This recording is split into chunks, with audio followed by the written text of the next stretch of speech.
Hello everyone, thanks for joining us. This is World Now. I am Precious Amayu. Now let's start off in the US, where President Donald Trump has delivered a rare primetime address to the nation, reviving claims about election security just months before America's midterm elections. The speech, which centered on alleged foreign interference and voting systems, has reignited political debate, with supporters calling it a transparency effort and critics accusing the president of recycling discredited claims. Donald Trump returned to national television Thursday night with a primetime address focused largely on election integrity, saying his administration was releasing new declassified intelligence documents related to previous U.S. elections. Speaking from the White House, President Trump alleged that China attempted to interfere with U.S. elections and renewed calls for stricter voting laws, including proof of citizenship requirements for voter registration. He also questioned the reliability of electronic voting systems and pledged further Justice Department action on alleged election-related offenses. Over a period of years, starting during the 2020 election cycle, the People's Republic of China carried out what is believed to be the largest compromise of election data in history, resulting in China's illicit acquisition of 220 million U.S. voter files. That information includes names, addresses, phone numbers, political party preferences, and other sensitive data that would be needed to register to vote and engage in other nefarious activities, which is exactly what was happening. Many of the president's assertions, particularly those concerning the 2020 election, have been rejected previously by U.S. courts, election officials, and multiple audits, which found no evidence that foreign actors altered vote totals. Fact-checking organizations and news outlets challenged several claims made during the speech. The address also sparked controversy over media coverage. While Fox News and CBS carried the speech live, ABC, NBC, and CNN declared to air it on their main broadcast channels, citing concerns about amplifying unverified election claims. CBS later interrupted its coverage to provide real-time fact-checking. President Trump responded by accusing some broadcasters of political bias and again suggested their broadcast licenses should be revoked. Tonight, I'm announcing the immediate declassification and release of critical intelligence revealing shocking vulnerabilities in our election infrastructure. A move legal experts say would face significant constitutional and regulatory hurdles. In a rare move, NBC and ABC Fake News have both said that they would not cover this speech. They knew what it was about because of the fact that they don't like the topic, because they know how corrupt our system is and they don't want to reveal it. They and others in the media are part of a plot. They want to continue this fraud for whatever reason. They want to keep it going.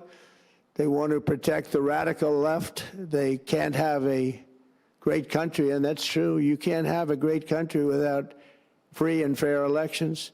Fraud like this should mean a revocation of their licenses. They use our public multi-billion-dollar in value airways for absolutely no money. They pay nothing. All we want is honesty in our elections and honesty in reporting. With the 2026 U.S. midterm elections approaching, the president's speech is expected to intensify debate over election security, voting rights, and the role of media in covering politically contentious claims. Both Republicans and Democrats are likely to make the issue a central part of the campaign in the months ahead.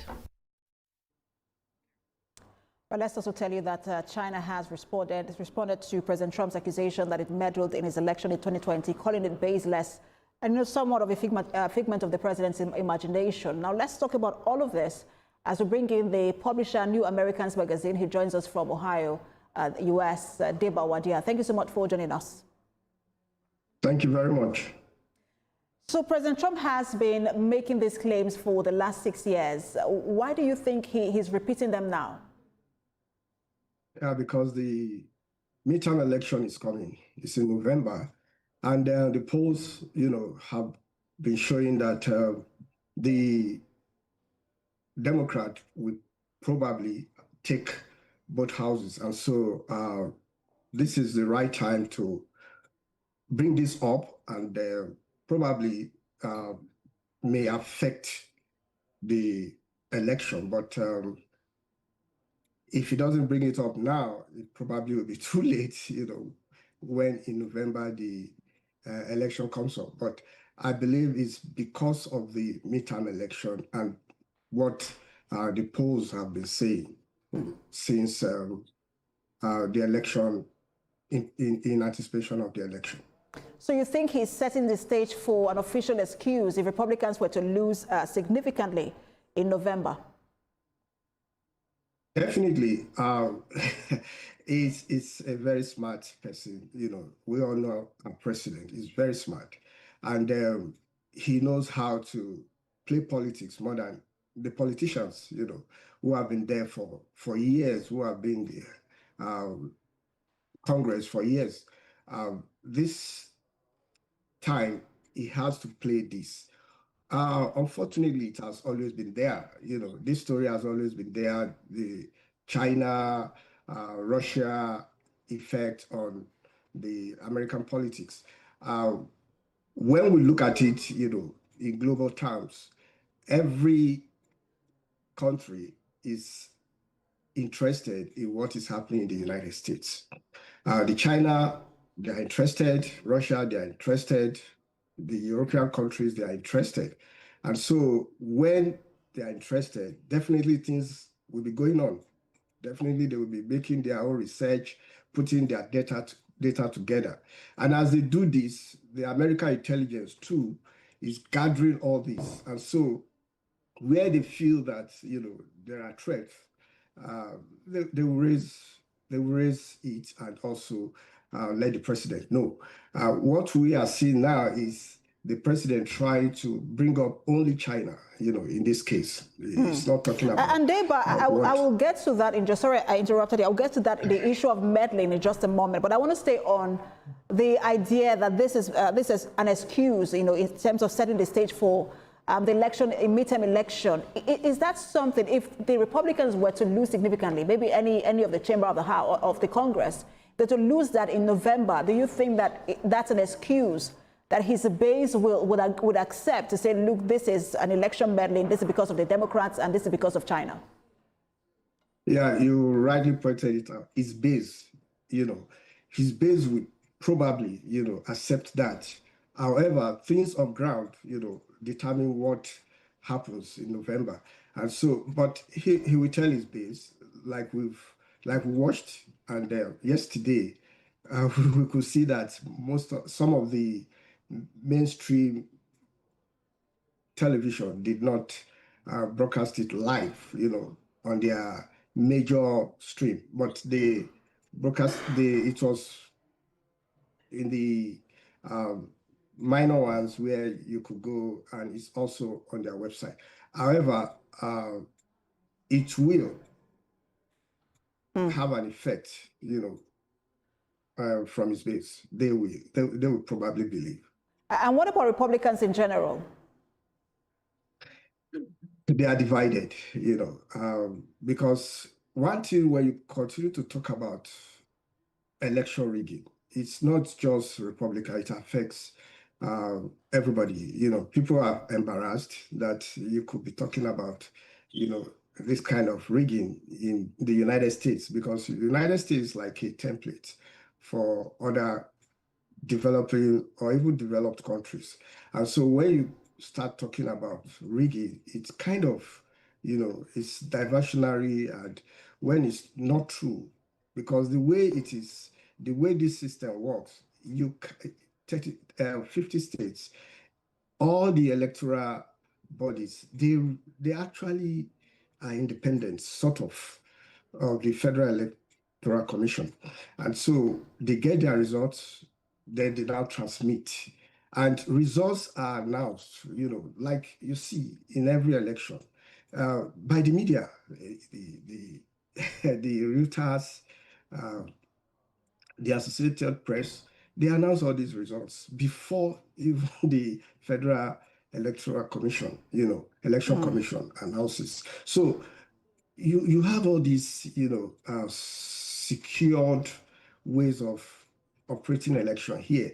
And so you can't really say that they are outrightly rigged the way elections are rigged, you know, outside, especially in the third world countries. And he did mention the third world countries as well, that, third world countries now have better election process than the US. But I wanted to circle back to what you were talking about earlier, which is the repeated accusations that China interfered in the 2020 election.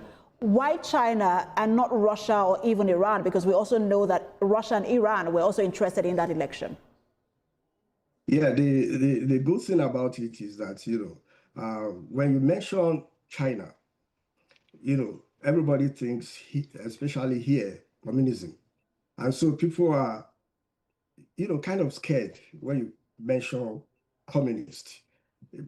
They feel that it's the worst form of government you can have. And so it's only China for now that you can relate to that form of government.